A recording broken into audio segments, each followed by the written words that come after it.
There are moments in life when you realize that the world you thought you knew has been slowly shifting beneath your feet.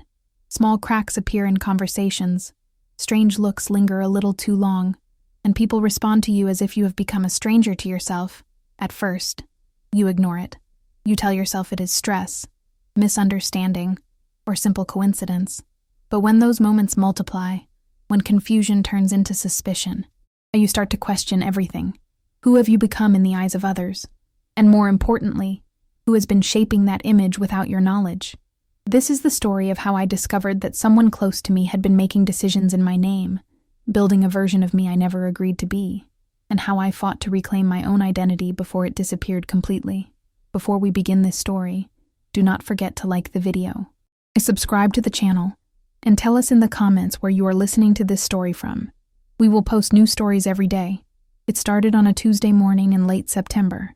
Chicago was beginning to show the first signs of autumn, with golden leaves scattered across the sidewalks and a cool breeze coming off Lake Michigan. I was walking into the office building, where I worked as a senior marketing consultant for a mid-sized firm downtown. The morning felt ordinary. I had my coffee in hand, my laptop bag over my shoulder, and my mind already running through the presentation I needed to finalize before lunch. But the moment I stepped into the elevator, something felt off. Linda from accounting was standing near the back, and when she saw me, her expression shifted. Not in a warm, friendly way. It was more like surprise mixed with discomfort. She gave me a tight smile and quickly looked down at her phone. I tried to brush it off. Maybe she was having a bad day. Maybe I was reading too much into it. But when I reached my floor and walked toward my desk, I noticed more of the same. Colleagues glanced at me and then away. A few whispered to each other as I passed.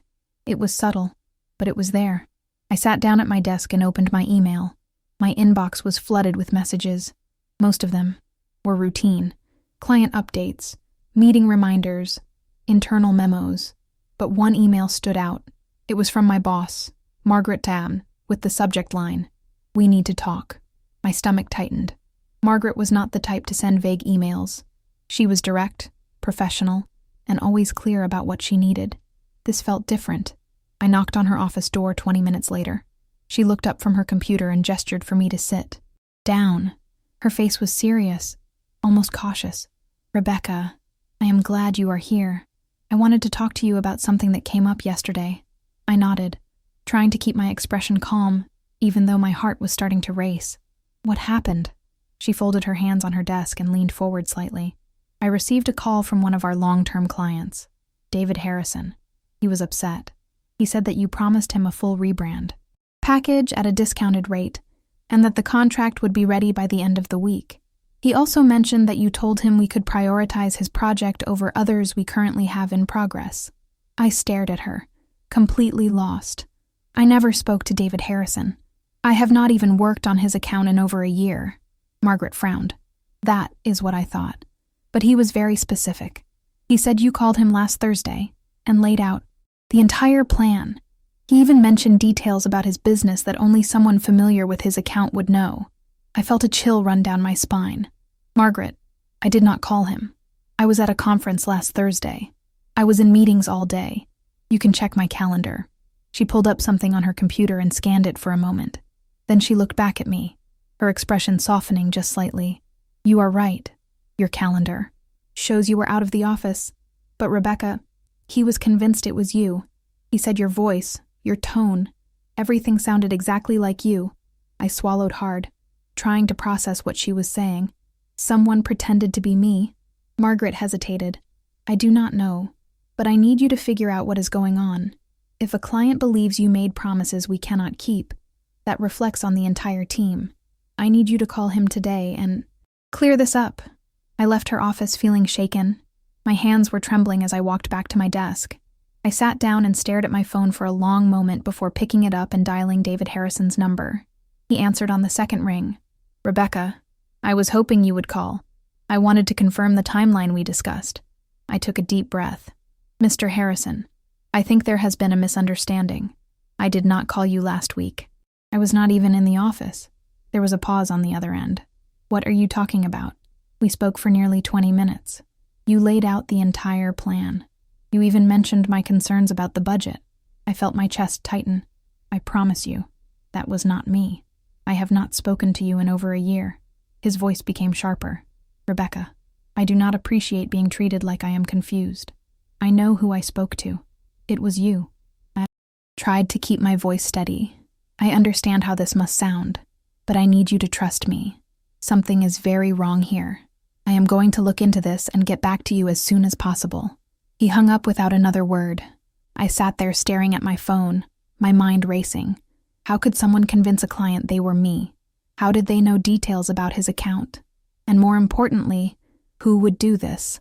I spent the rest of the morning going through my emails, my call logs, my calendar. Nothing seemed out of place.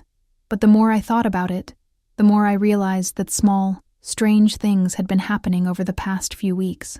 A colleague had thanked me for covering her shift, even though I never agreed to do it. My neighbor had mentioned that I told her I would be traveling for work, which I had no plans to do. And just last week, my sister called me upset because I apparently canceled our dinner plans at the last minute. But I never canceled. I never even knew we had plans. At the time, I thought these were simple misunderstandings, people misremembering conversations or mixing me up with someone else. But now, sitting at my desk with my heart pounding in my chest, I realized that these were not isolated incidents. Someone was making decisions in my name. Someone was speaking for me. And whoever it was, they knew enough about my life to make it believable. I pulled out my phone and scrolled through my contacts. There were only a handful of people who had access to my schedule, my work details, my personal plans, my assistant, Emily, my best friend, Lauren, my sister, Claire, and my partner of 3 years, Nathan. Nathan. I tried to push the thought away, but it kept creeping back in. He had been acting strange lately, quieter than usual, more secretive with his phone, and he had access to everything. My calendar, my email passwords, my client files. I had trusted him completely. But could he really do something like this? I grabbed my bag and left the office early, telling Margaret I needed to follow up on the situation in person. She did not argue. The train ride home felt longer than usual. My mind kept replaying every conversation, every strange moment, every time Nathan had seemed just a little too interested in my work. By the time I reached our apartment, my hands were shaking again. I unlocked the door and stepped inside. The apartment was quiet. Nathan was not home yet. I walked over to his desk in the corner of the living room and stared at his laptop. I knew I should not. I knew it was wrong to invade his privacy, but something inside me had shifted. I needed to know. I opened the laptop. It was not locked. His email was already open, and that is when I saw it. An email thread between Nathan and David Harrison. Dozens of messages. Nathan had been posing as me for weeks. My hands went numb. My vision blurred. I scrolled through the messages, my breath catching in my throat with every line I read. He had used my name, my voice, my reputation, and he had done it so carefully, so convincingly, that no one questioned it. I heard the front door open behind me. Nathan walked in, his expression freezing the moment he saw me standing at his desk. "Rebecca, I can explain." I turned to face him, my voice barely above a whisper. "You have been pretending to be me." He stepped forward, his hands raised slightly as if trying to calm me down. "It is not what you think." "Then what is it, Nathan?" "Because right now, it looks like you have been using my name to make promises I never made, to people I work with, to clients I am responsible for." He ran a hand through his hair, his face pale. "I was trying to help you. You have been so stressed. I thought if I handled a few things, it would take the pressure off." I stared at him, unable to believe what I was hearing. "You thought pretending to be me would help?" He did not answer. And in that silence, I realized that this was not about helping me. This was about control, about shaping my life without my permission, about deciding who I was and what I would do, without ever asking me. I grabbed my bag and walked toward the door. "Where are you going?" I did not look back. "Away from you." I walked out of the apartment without looking back. My legs carried me down the stairs and out onto the street before my brain could fully process what had just happened. The cool autumn air hit my face, sharp and grounding. I kept walking, turning corner after corner, until I found myself standing in front of a small coffee shop a few blocks away. My hands were still shaking as I pushed open the door and ordered something I did not even want. I just needed a place to sit, a place to breathe, a place to think. I found a table in the back corner and collapsed into the chair, and my phone buzzed in my pocket. Nathan. I ignored it. It buzzed again, and again. I turned it off completely and stared at the untouched cup of coffee in front of me. How did I not see this coming? I replayed the last few months in my mind, searching for clues I had missed. Nathan had always been supportive of my career, maybe too supportive. He asked questions about my projects, my clients, my deadlines. I thought he was being interested, engaged. But now I realized he was gathering information, building a map of my professional life so he could step into it whenever he wanted. And I had let him in. I had trusted him with everything. I thought about the night a few months ago when I had given him access to my work email. I was traveling for a conference and needed him to forward an important document to a colleague. He had been so helpful, so reliable. I never changed the password after that. I never thought I needed to. I buried my face in my hands and took a deep breath. I needed to figure out how far this had gone. How many people had Nathan contacted while pretending to be me? How many promises had he made? How much damage had he done to my reputation? But first, I needed to understand why. Why would he do this? I pulled out my phone and turned it back on. The missed calls and messages from Nathan flooded the screen. I scrolled past them and opened my contact list. I hesitated for a moment, then pressed call. My sister, Claire, answered on the first ring. Rebecca, are you okay? You sound upset. I am. Can I come over? Of course. I am home. Come now. 20 minutes later, I was sitting on Claire's couch in her small apartment in Lincoln Park. She handed me a glass of water and sat down beside me. Her face full of concern. What happened? I told her everything. The email from Margaret, the phone call with David Harrison, the messages I found on Nathan's laptop, the realization that someone I loved had been erasing me, piece by piece, and replacing me with a version of myself that he controlled. Claire listened without interrupting. When I finished, she leaned back against the couch and let out a long breath. Rebecca, I need to tell you something, and I should have told you weeks ago. I looked at her, my chest tightening. What? She hesitated, choosing her words carefully. Do you remember when I called you a few weeks ago? I was upset because you canceled our dinner plans at the last minute. I nodded. I never canceled. I told you that. I know, but at the time, I got a text from your number. It said you had a work emergency and could not make it. I was annoyed. Oh, but I believed it was you. The tone sounded like you. The way you apologized sounded like you. My stomach dropped. Nathan sent that text. Claire nodded slowly. I think so. And there is more. A few days later, I ran into Nathan at the grocery store. He mentioned that you were stressed about work and that you were considering taking a step back from some of your bigger projects. He said you were worried about burnout and that you might need to scale down your responsibilities. I stared at her, my hands clenched into fists. I never said any of that. I know, but he was so convincing.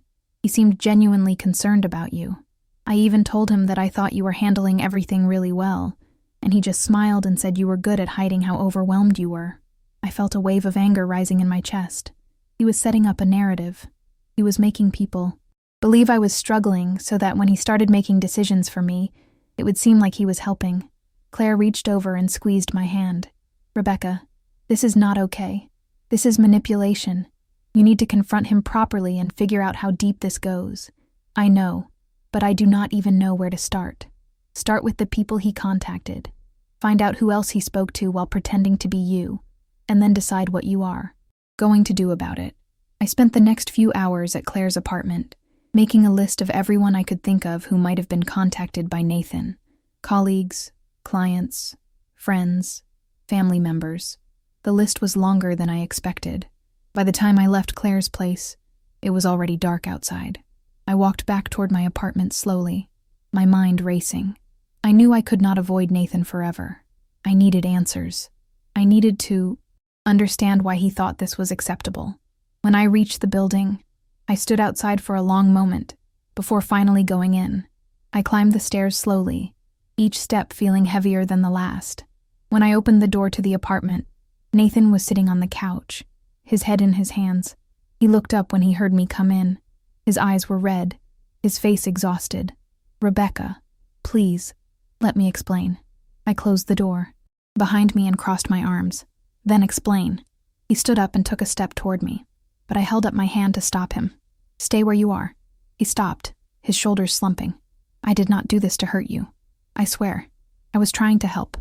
By pretending to be me, by making decisions I never agreed to, by telling people I was overwhelmed and needed to step back from my own career." His face went pale. "You talked to Claire. I talked to a lot of people today, Nathan, and I am starting to realize that this has been going on for a lot longer than I thought." He sat back down on the couch and rubbed his face with his hands. "I know how this looks. I know it was wrong. But Rebecca, you have been working yourself to exhaustion for months. You barely sleep. You are constantly stressed. I just wanted to take some of the pressure off. So you decided to take over my life instead." He looked up at me, his expression desperate. "I was not taking over your life. I was just handling a few things. Small things. Things I thought you did not have time for. Small things. Nathan, you promised a client a contract I never agreed to. You canceled plans with my sister. You told people I was struggling when I was not. You made me look weak. You made me look unreliable." He shook his head. "That is not what I was trying to do." "Then what were you trying to do?" He hesitated, and in that moment, I saw something in his eyes that made my blood run cold. It was not guilt. It was not remorse. It was control. He liked this. He liked being the one making decisions. He liked having access to my life in a way that made him feel important. I took a step back, my voice steady but firm. "How long has this been going on?" He did not answer. "Nathan, how long?" He looked down at his hands. "A few months. A few months." I felt the floor tilt beneath me. Months. He had been doing this for months, and I had no idea. "I need you to leave." He looked up sharply. "What?" "I need you to leave. Tonight. Pack a bag and go stay with a friend. I do not care where, but you cannot stay here. Rebecca, please, we can work through this." "No, we cannot, because I do not even know who you are anymore." He stood up, his voice rising. "I am the same person I have always been. I love you. I was trying to protect you. By lying to me, by stealing my identity, by making me look like a fool in front of my colleagues." Tears were streaming down my face now, but I did not care. I was done pretending this was okay. I was done making excuses for him. Nathan stared at me for a long moment, then finally nodded. He walked into the bedroom and started packing a bag. I stood in the living room, my arms wrapped around myself, listening to the sound of drawers opening and closing. When he came back out, he stopped in the doorway. "I am sorry, Rebecca. I really am." I did not respond. I just watched as he walked out the door and closed it behind him. The apartment was silent. I sank down onto the couch and let myself cry, not because I missed him, but because I had just realized how much of myself I had lost without even noticing. A pause in the story to ask you, are you enjoying this story so far? Do not forget to like the video and subscribe to the channel. We will post new stories every day. Thank you. Let us continue. The next morning, I woke up on the couch with a stiff neck and swollen eyes. Sunlight was streaming through the windows, and for a brief moment, I forgot everything that had happened. Then reality came, crashing back. I sat up slowly and looked around the apartment. It felt different now, quieter, emptier, but also, strangely, more like mine. I made coffee and sat at the kitchen table, staring at my phone. I had dozens of messages, some from Nathan, begging me to talk to him, a few from Claire, checking in, and one from Margaret, asking me to come into the office as soon as possible. I showered, got dressed, and headed downtown. The train ride felt surreal. Everything around me looked the same, but I felt completely different, like I had been walking through my life asleep, and now I was finally awake. When I arrived at the office, Margaret was waiting for me. She gestured for me to sit down, her expression serious, but not unkind. "Rebecca, I spoke with David Harrison again yesterday.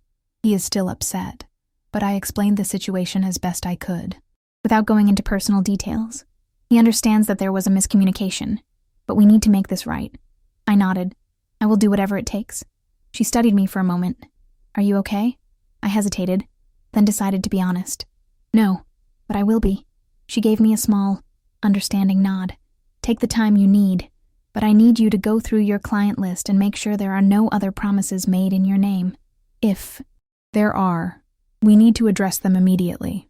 I spent the rest of the day combing through emails, call logs, and client files, and what I found made my stomach turn. Nathan had contacted at least 6 other clients. Some conversations were small, others were significant. He had promised discounts, expedited timelines, and services we did not even offer. He had done it all under my name, using my email, my tone, my credibility. By the end of the day, I had a list of everyone I needed to contact to fix the damage. It was going to take weeks, maybe months. But as I sat there, staring at the list, I realized something important. This was not just about fixing what Nathan had broken. This was about reclaiming who I was, about proving to myself and to everyone else that I was still in control of my own life, and I was not going to let anyone take that from me again. The following week was the hardest of my life. Every morning, I woke up with a knot in my stomach, knowing I would have to spend another day cleaning up a mess I never made. I contacted every client Nathan had spoken to while pretending to be me. Some were understanding. Others were furious. A few questioned whether I was even competent enough to continue managing their accounts. Each conversation felt like a small piece of my dignity, being chipped away. I had built my reputation over years of hard work, late nights, and careful attention to detail, and Nathan had damaged it in a matter of weeks, but I kept going. I apologized when I needed to. I explained the situation as professionally as I could, without revealing too much, and slowly, I started to rebuild the trust that had been broken. Margaret watched me closely during this time. She never said much, but I could see the concern in her eyes. One afternoon, she called me into her office and closed the door behind us. Rebecca, I want you to know that I believe you. I know this was not your fault, but I also need to be honest with you. The partners are concerned. They are worried about how this reflects on the firm. I felt my chest tighten. Are they asking me to leave? She shook her head quickly. No, but they want reassurance that this will not happen again. They want to know that you have control over your accounts and your reputation. I do. I promise you. This will never happen again. She leaned back in her chair and studied me for a moment. I believe you, but you need to prove it. Not just to them, to yourself. I left her office feeling both determined and exhausted. I knew she was right. I needed to prove that I was still capable, that I was still trustworthy, that I was still me. But as the days passed, I started to notice something else, something that made my blood run cold. Nathan was not done. It started small. A colleague mentioned that I had sent her an email about rescheduling a meeting, but I had not sent any such email. Another client called to confirm a conversation we supposedly had, but I had never spoken to them. At first, I thought it was leftover confusion from the original situation, but then I checked my email account. Someone had accessed it. Recently, I immediately changed my password and enabled 2-factor authentication. Then I went through my sent folder, my trash, my drafts, and that is when I found them. Emails I had not written, messages I had not sent, all dated within the last few days. Nathan was still using my account, even after I kicked him out, even after I confronted him. He was still pretending to be me. I felt a surge of rage so intense that my hands started shaking. I grabbed my phone and called him. He answered on the 3rd ring. Rebecca, I am glad you called. I have been thinking about us, and I really think we can work through this if we just sit down and talk. I cut him off, my voice sharp and controlled. Why are you still accessing my email? There was a pause. What are you talking about? Do not lie to me, Nathan. I found the emails. I know you have been using my account, even after everything that happened, even after I asked you to leave. He hesitated, then sighed. Rebecca, I was just trying to help. You have been so overwhelmed with everything. I thought if I could handle a few small things, it would make your life easier. I closed my eyes and took a deep breath, trying to keep my voice steady. Nathan, this is not help. This is control. This is you refusing to let go, and it needs to stop. Now, I was not controlling you. I was supporting you. by pretending to be me, by making decisions without my permission, by continuing to access my accounts even after I told you to stop. He did not answer. I am changing all of my passwords. I am locking you out of everything. And if you contact any of my clients, colleagues, or friends again while pretending to be me, yes, I will file a report with the police. Rebecca, you are overreacting. No, Nathan, I am finally reacting, and I should have done this weeks ago. I hung up before he could respond. My hands were still shaking, but this time it was not from fear. It was from anger, from the realization that Nathan had never really seen me as a partner. He had seen me as something he could shape, control, and manage, and I was done letting him. I spent the rest of the afternoon securing every account I had: email, work systems, social media, bank accounts. I changed every password, enabled every security feature I could find, and made sure Nathan had no way to access my life anymore. But even as I did this, I could not shake the feeling that something deeper was wrong. Nathan was not just trying to help me. He was not just being overbearing or overly involved. He was deliberately erasing my voice and replacing it with his own, and I needed to understand why. That evening, I met with Claire at a small restaurant near her apartment. She was already sitting at a table when I arrived, a glass of wine in front of her. She looked up and gave me a tired smile. "You look exhausted." "I feel exhausted." She poured me a glass of wine and slid it across the table. "Tell me what happened." I told her about the emails, about Nathan still accessing my account, about the phone call, and the way he tried to justify what he had done. Claire listened, her expression growing darker with every word. "Rebecca, this is not just manipulation. This is identity theft. He is literally stealing your identity and using it for his own purposes. I know, but I do not understand why. What does he gain from this?" She leaned forward, her voice low and serious. "Control. He gains control. Over your career, over your reputation, over your relationships. And the scariest part is that he has convinced himself he is doing it for your own good." I thought about that for a moment. It made sense. Nathan had always been the type of person who liked to be in charge. He liked making plans, organizing things, being the one people turned to for answers. I had always seen it as a strength, but now I realized it was something darker. He did not just want to help me. He wanted to be me. Claire reached across the table and squeezed my hand. "You need to protect yourself. Legally, professionally, emotionally. Because if he is willing to do this now, who knows what he will do next?" I nodded, feeling a cold weight settle in my chest. "I know. I am already working on it." We spent the rest of the evening talking about next steps. Claire suggested I document everything. Every email Nathan sent. Every conversation he had. Every lie he told. She also suggested I speak to a lawyer, just to understand my options. By the time I left the restaurant, I felt a little more grounded, a little more prepared. But as I walked home through the quiet streets of Chicago, I could not shake the feeling that Nathan was watching me, that he was somewhere nearby, planning his next move. I quickened my pace and kept my eyes forward, trying to ignore the creeping sense of dread that followed me all the way back to my apartment. When I got home, I locked the door behind me and checked every window, every lock, every entrance. Then I sat down at my desk and opened my laptop. I needed to figure out how far this had gone. I needed to see every conversation Nathan had, every decision he made, every person he contacted, and I needed to do it before he had a chance to cover his tracks. I started with his social media accounts. I still had access to his email from months ago when he asked me to help him reset a password. I knew it was wrong to use it now, but I did not care. I needed answers. I logged in and started searching, and what I found made my stomach turn. Nathan had been talking about me online, in private groups, in forums, in conversations with people I had never met. He talked about how stressed I was, how overwhelmed I was, how much I needed his help. He painted himself as the caring partner who was holding everything together while I fell apart, and people believed him. They praised him for being supportive. They told him he was doing the right thing. They encouraged him to keep stepping in and taking over because clearly I could not handle things on my own. I sat back in my chair, my heart pounding. He had built an entire narrative around me, a story where I was weak, fragile, and incapable, and he had done it so carefully, so convincingly, that no one questioned it, not even me.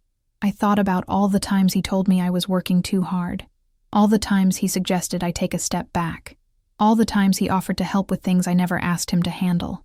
I had thought he was being kind, but he was not. He was laying the groundwork for this. He was setting up a version of me that justified his control, and I had let him. I closed the laptop and sat in the dark for a long time, trying to process everything I had learned. Nathan had not just stolen my identity, he had rewritten it. He had turned me into someone I was not, and then used that false version of me to justify his actions. And the worst part was, it had almost worked. I thought about Margaret's concerns, about the partners questioning my competence, about clients doubting whether I could be trusted. All of it had been shaped by Nathan's lies, by the story he told about who I was. But I was not that person. I never had been, and I was going to prove it. The next morning, I walked into Margaret's office and closed the door behind me. I need to tell you something. She looked up from her computer, her expression curious. What is it? I sat down and took a deep breath. The situation with Nathan is worse than I thought. He has been accessing my accounts, sending emails in my name, and spreading false information about me to clients and colleagues. He has also been talking about me online, painting me as someone who is overwhelmed and incapable of handling my own work. Margaret's face went pale. Rebecca, this is serious.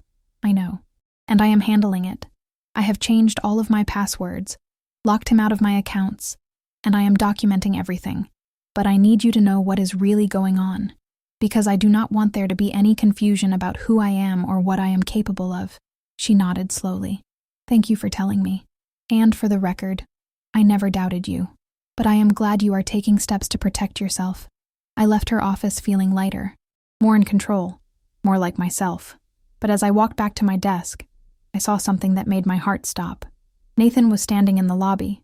He was talking to Emily, my assistant. She was nodding, her expression concerned. He was leaning in close, his voice low and serious. I walked over quickly, my pulse racing. Nathan, what are you doing here? He looked up, his face shifting into a smile that did not reach his eyes. Rebecca, I was just stopping by to check on you. I wanted to make sure you were okay. I am fine. You need to leave. Emily looked between us, clearly uncomfortable. He said he was worried about you. He said you have been under a lot of stress. I turned to Emily, keeping my voice calm but firm. Emily, Nathan is no longer allowed to speak on my behalf or contact anyone in this office. If he shows up again, please call security. Her eyes widened, slightly, but she nodded. Understood. I turned back to Nathan, my voice low and controlled. Leave. Now. He stared at me for a long moment, his smile fading. Then he turned and walked toward the elevator without another word. I watched him go, my heart pounding in my chest. And as the elevator doors closed, I realized something important. This was not over. Nathan was not going to stop. Not until I made him. And I was ready to do whatever it took. I spent the rest of that day in a fog. Every time I tried to focus on work, my mind drifted back to Nathan standing in the lobby, talking to Emily as if he still had a right to be part of my life, as if he could just walk into my workplace and speak for me whenever he wanted.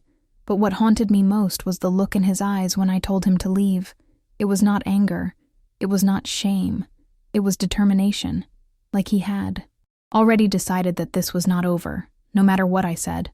I left the office early and took the train home, watching the city blur past the windows. Chicago felt different now. Every familiar street corner, every coffee shop I used to love, every building I passed reminded me of the life I thought I had, the life where I trusted Nathan, where I believed we were partners, where I did not question his motives. That life was gone now, and I was still trying to figure out who I was without it. When I got home, I locked the door behind me and double-checked every window. Then I sat down at my kitchen table with my laptop and a notebook. Claire was right. I needed to document everything, every email, every conversation, every lie. If Nathan was going to keep pushing, I needed evidence. I needed proof that what he had done was not just a misunderstanding or an overreaction on my part. It was real, and it was wrong. I started organizing files, screenshots of emails he sent from my account, call logs showing when he contacted clients, messages from the online forums where he talked about me. I created a timeline, marking every incident I could remember. The work was exhausting, but it was also strangely empowering. For the first time in weeks, I felt like I was taking control back. As I worked, my phone buzzed. It was a text from an unknown number. "You are making a mistake. We need to talk." My stomach dropped. I knew it was Nathan. He must have gotten a new number or was texting from a different phone. I blocked it immediately and went back to my work. 5 minutes later, another text from a different unknown number. "Rebecca, please, I just want to explain. You are not seeing the whole picture." I blocked that one. 2. My hands were shaking now, but I forced myself to stay calm. He was trying to rattle me. He was trying to make me doubt myself, but I was not going to give him that power anymore. I turned off my phone completely and focused on my documentation. By the time I finished, it was past midnight. My eyes were burning, and my back ached from sitting in the same position for hours. But I had everything organized, everything I needed to show that Nathan had systematically taken over my identity and used it for his own purposes. I saved everything to a secure cloud account and emailed copies to Claire and to myself at a secondary email address Nathan had never known about. Then, I finally allowed myself to collapse into bed. But sleep did not come easily. Every time I closed my eyes, I saw Nathan's face, heard his voice, felt the weight of his presence in my life. The next morning, I woke to the sound of someone knocking on my door. My heart jumped into my throat. I grabbed my phone and checked the time. It was barely 7 in the morning. I walked to the door quietly and looked through the peephole. It was Claire. I opened the door, and she rushed in, her face pale. "Rebecca, thank God you are okay. I have been trying to call you all night." I turned my phone back on. I had 23 missed calls. From Claire and dozens of messages. What happened? She sat down on the couch and pulled out her phone. "Nathan showed up at my apartment last night, around 11. He was banging on the door, demanding to talk to you. He said you were not answering his calls, and that he was worried about you." My blood ran cold. "What did you do?" "I did not open the door. I told him to leave, or I would call the police. He kept saying he just wanted to make sure you were safe, that you were acting irrationally, and he was afraid you might hurt yourself." I felt a surge of rage so intense I could barely breathe. "He said I might hurt myself." Claire nodded, her eyes filled with worry. "Rebecca, he is trying to build a case that you are unstable, that you are not thinking clearly, that you need someone to take care of you." I sank down onto the couch beside her, my mind racing. "He is trying to make me look crazy." She squeezed my hand. "Exactly. And if he keeps doing this, people might start to believe him, especially if he has already been spreading that narrative online and to your colleagues." I thought about Emily, about the way Nathan had leaned in close, his voice low and serious, about how he had shown up at my office, acting concerned. He was building a story where I was the problem, where I was the one who could not be trusted, and he was the hero trying to save me from myself. I looked at Claire, my voice steady despite the fear crawling up my spine. "What do I do?" "You fight back. You show people who you really are, and you do not let him control the narrative anymore." She was right, but I needed help. I could not do this alone. That afternoon, I met with a lawyer. Her name was Jennifer Collins, and she specialized in cases involving identity theft and harassment. Claire had found her through a friend and insisted I at least have a consultation. Jennifer listened carefully as I explained everything. She took notes, asked questions, and never once made me feel like I was overreacting. When I finished, she leaned back in her chair and looked at me seriously. "Rebecca, what Nathan has done is not just unethical. It is illegal. He accessed your accounts without permission. He impersonated you to clients and colleagues. He spread false information about your mental state. These are all actions that could result in criminal charges." I felt a flicker of relief. Finally, someone was taking this seriously. "What are my options?" "You can file a police report. You can also pursue a restraining order to prevent him from contacting you or coming near you. And if he has caused financial or professional damage, you may have grounds for a civil lawsuit." I nodded, processing the information. "What do you recommend?" She folded her hands on her desk. "I recommend starting with a cease and desist letter.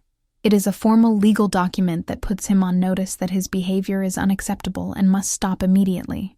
If he continues after receiving it, we have grounds to pursue more serious legal action." I agreed, and she said she would have the letter drafted and sent within 2 days. As I left her office, I felt a strange mix of emotions. Relief that I was finally taking concrete steps to protect myself, but also fear, because I knew that once Nathan received that letter, things were going to escalate, and I was right. 2 days later, Nathan received the cease and desist letter. I knew because he immediately sent me a barrage of messages from yet another unknown number. "You are really going to do this? After everything we have been through, you are going to treat me like a criminal?" I did not respond. Jennifer had advised me not to engage with him in any way, but Nathan did not stop. Over the next few days, the messages kept coming. Some were angry. Some were desperate. Some tried to make me feel guilty. "I thought you loved me. I thought we were a team. How can you do this to me?" Each message was harder to ignore than the last. Not because I felt sorry for him, but because I could see how twisted his thinking had become. He genuinely believed he had done nothing wrong. He believed he was the victim, and that terrified me. Because if he believed he was the victim, there was no telling what he might do next. On the 5th day after the cease and desist letter was sent, I was sitting at my desk at work when Margaret called me into her office. Her face was serious, and I could tell immediately that something was wrong. "Rebecca, I need to show you something." She turned her computer screen toward me. It was an email from Nathan, sent to Margaret, the partners, and several senior members of the firm. The subject line read, "Concerns about Rebecca Mitchell." My heart sank as I read through it. Nathan had written a detailed message expressing his worry about my mental health. He claimed I had been acting erratically, making irrational decisions, and refusing help from people who cared about me. He said he was reaching out because he feared I was on the verge of a breakdown and needed professional support. He even included examples, twisted versions of real events that made me sound unstable. I felt like the floor had dropped out from under me. Margaret closed the email and looked at me with a mixture of concern and anger. "Rebecca, I want you to know that I do not believe a word of this, but the partners saw it, and they are concerned." I swallowed hard, trying to keep my voice steady. "This is what he does, Margaret. He twists the truth. He makes himself look like the hero and me look like the problem, but none of it is real." She nodded. "I know, and I told the partners the same thing, but you need to be prepared. Nathan is escalating, and he is doing it in a way that is designed to damage your credibility." I left her office feeling defeated. For every step forward I took, Nathan found a way to pull me 2 steps back. That evening, I sat in my apartment staring at my phone. I wanted to scream. I wanted to cry. I wanted to confront Nathan and demand that he stop. But I did not, because I knew that was exactly what he wanted. He wanted me to react.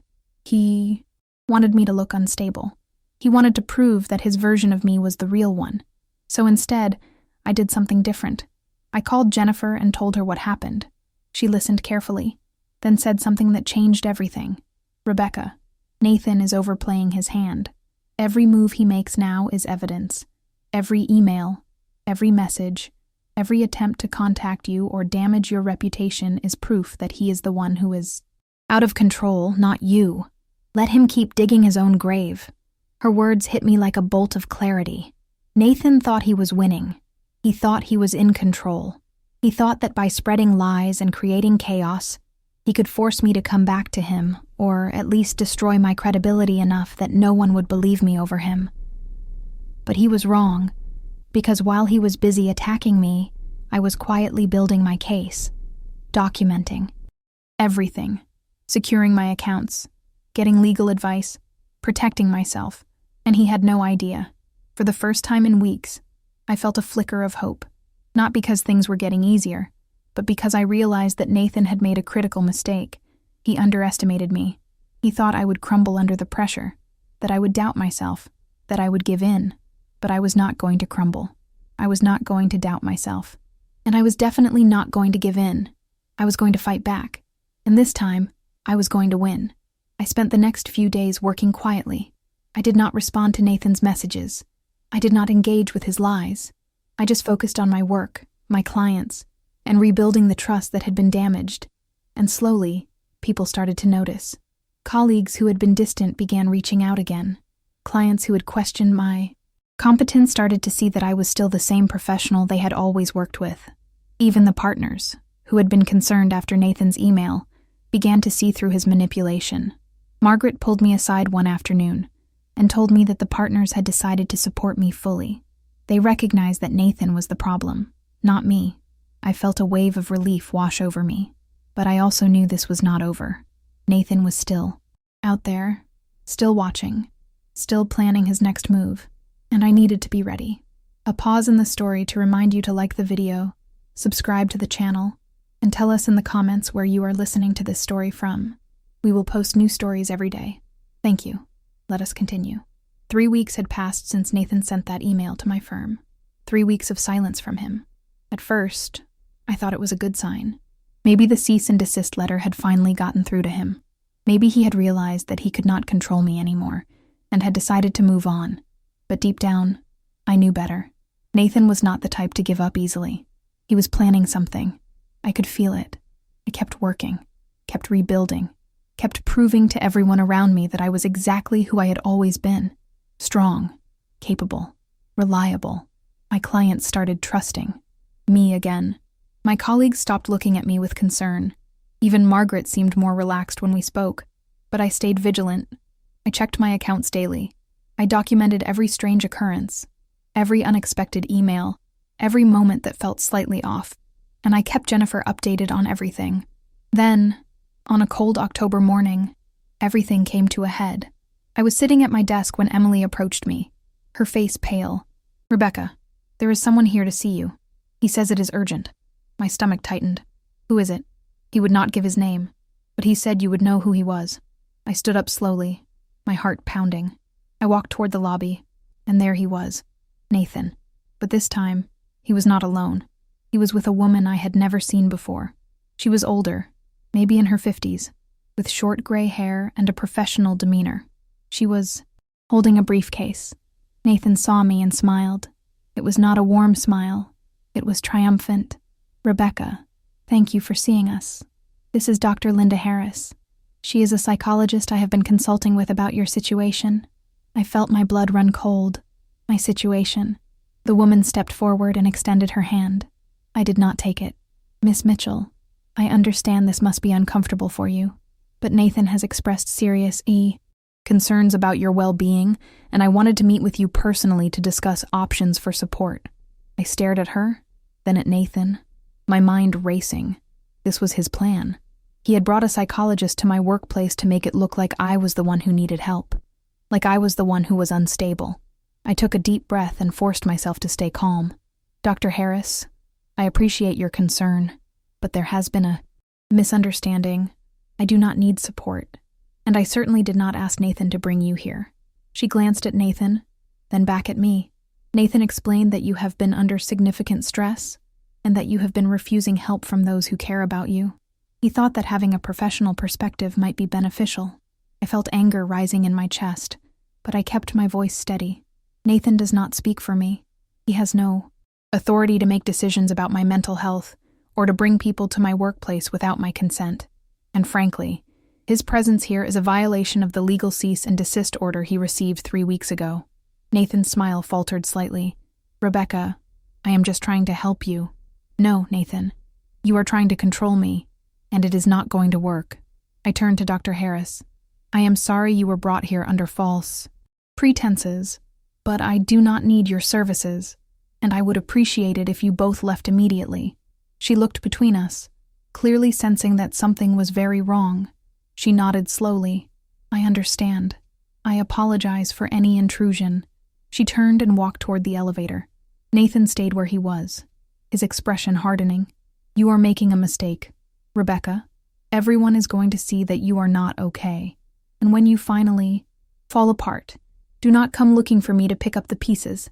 I stepped closer to him, my voice low and firm.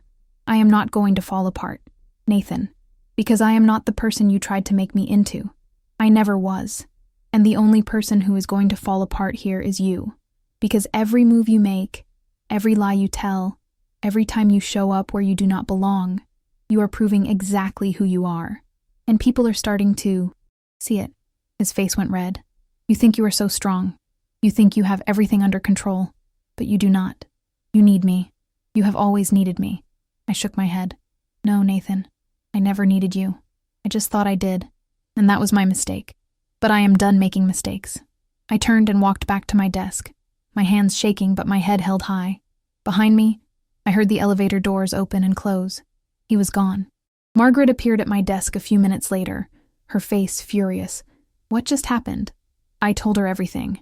About Nathan bringing the psychologist, about his attempt to make me look unstable in front of my colleagues, about the cease and desist order he had violated by showing up. She listened, her jaw tight. This ends now. I am calling our legal team, and I am filing a formal complaint. Nathan is not allowed anywhere near this building again, and if he tries, we will have him arrested for trespassing. I felt a wave of relief wash over me. Thank you. She put a hand on my shoulder. You have handled this with more grace than anyone should have to, and I want you to know that everyone here sees that. You are not the problem, Rebecca. You never were. That evening, I met with Jennifer again. I told her about Nathan showing up with the psychologist, about his attempt to paint me as unstable, about Margaret's decision to file a formal complaint. Jennifer leaned back in her chair and smiled. Rebecca, this is exactly what we needed. Nathan just handed us everything we need to pursue a restraining order, and possibly criminal charges for harassment and identity theft. Within a week, the restraining order was granted. Nathan was legally prohibited from contacting me, coming near my home or workplace as or accessing any of my accounts. If he violated the order, he would face arrest. I felt like I could finally breathe again. But the real turning point came 2 weeks later. I was at my desk when I received an email from David Harrison, the client Nathan had first contacted while pretending to be me. The subject line read, "An apology." I opened it cautiously. Rebecca, I owe you an apology. When this situation first came to light, I was angry and confused. I could not understand how someone I had spoken to directly could claim they never made those promises. But over the past few weeks, I have learned more about what happened. I spoke with Margaret. I reviewed the timeline, and I realized that you were not the one who misled me. You were the victim of someone else's manipulation. I am sorry for doubting you, and I want you to know that I have full confidence in you moving forward. I would like to continue working with you and your firm. Please, let me know when we can schedule a meeting to discuss next steps. Best regards, David Harrison. I read the email 3 times, tears streaming down my face. It was not just an apology. It was validation, proof that people could see the truth, that I was not crazy, that I had not been overreacting. Over the next few weeks, other clients reached out as well. Some apologized. Others simply resumed working with me as if nothing had happened. My reputation, which had felt so fragile and damaged, began to rebuild itself stronger than before. Margaret called me into her office one afternoon in early November.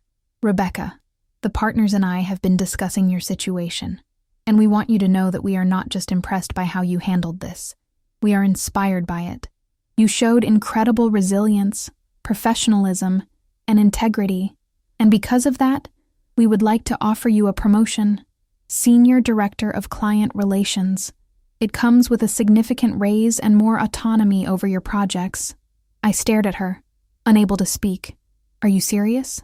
She smiled, completely serious. You have earned this, not in spite of what happened, but because of how you responded to it. I accepted the promotion, and for the first time in months, I felt like myself again.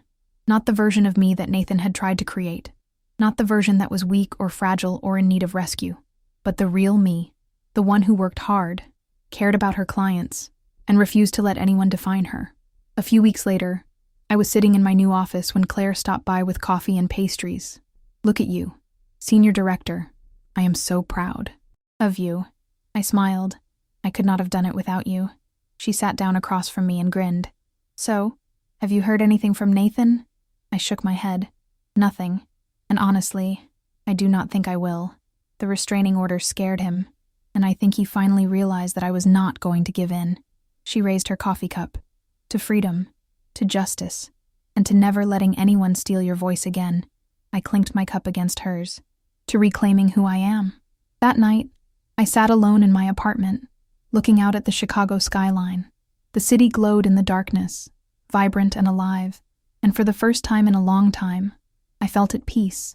Nathan had tried to erase me. He had tried to turn me into someone I was not.